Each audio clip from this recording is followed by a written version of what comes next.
Halo, jumpa lagi sama aku. Seperti biasa kita ada di segmen Mahir Tips. Nah, buat teman-teman, pasti kamu yang sekarang lagi job seeker, kan lagi ada usaha ya buat mencoba apply beberapa pekerjaan melalui email, melalui website, portal penyedia pekerja. Nah, kali ini kita bakal ngebantuin kamu untuk tahu gimana sih caranya buat ngirim mempersiapkan diri untuk apply lamaran via email ya. Jadi buat teman-teman pastikan sampai akhir, tonton sampai akhir, jangan sampai ada yang kelewatan.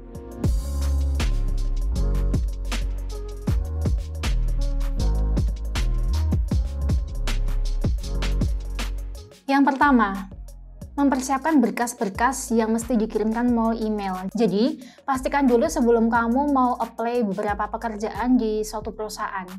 Cross-check dulu, kira-kira apa yang mereka butuhkan, persyaratan apa yang mereka butuhkan dari kamu sebagai seorang job seeker.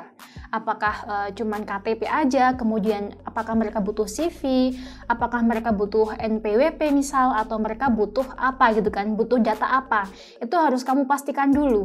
Kalau mereka hanya meminta untuk mengirimkan CV-nya kamu, berarti kita hanya mengirimkan CV ya, dan tentu nanti ada file pendukung yang lain seperti adanya surat lamaran kerja dan lain sebagainya. File pendukung itu kita harus sesuaikan dengan request mereka. Kalau mereka tidak meminta data pribadi seperti KTP, KK, kemudian NIK dan lain sebagainya, jangan kita kasih. Itu kita harus benar-benar jaga identitas pribadi yang ada di dalam diri kita gitu kan. Takutnya nanti ketika teman-teman sesumbar, kemudian semua jenis dokumen itu kalian masukkan ke dalam satu file, seperti adanya CV, kemudian akta kelahiran, KK, NIK, kemudian sertifikat-sertifikat yang lain, itu kamu masukkan semua padahal mereka nggak minta. Takutnya nanti itu akan adanya penyalahgunaan data, ya kan? Jadi sekarang kan sudah banyak sekali nih penipuan-penipuan online terjadi. Skimming ada di mana-mana gitu kan. Kita mesti pintar-pintar untuk menjaga data kita. Yang kedua, membuat CV. Jadi CV itu sangat penting. Kalau ada yang pernah bilang kalau CV itu adalah gambaran kecil terkait diri kita, nah CV itu penting banget, bener banget. Jadi setiap teman-teman apply pekerjaan, satu dokumen yang pasti nggak boleh ketinggalan itu adalah CV. Selain tadi kita harus melampirkan adanya surat lamaran kerja, CV adalah salah satu file yang ada di dalam apply lamaran kerja yang paling terpenting. Jadi jangan sampai ini kelewatan. Nah, kalau bisa, setiap CV yang teman-teman buat ini jangan lupa untuk terus diupdate. Kalau semisal kamu memakai CV itu hanya digunakan satu CV untuk semua jenis, semua posisi, dan untuk semua perusahaan yang kamu apply, itu salah. Jadi mindset yang harus kita gunakan adalah satu CV kita gunakan untuk satu jenis apply pekerjaan ya. Pastikan itu clear dulu. Jadi kalau teman-teman yang saat ini masih menggunakan mindset satu CV digunakan untuk apply semua posisi dan semua lamaran, itu salah. Kita mesti sesuaikan posisi apa yang mereka butuhkan. Kita mesti sesuaikan kira-kira kualifikasi atau skill apa yang mereka butuhkan. Itu yang mesti kita cross-check dulu.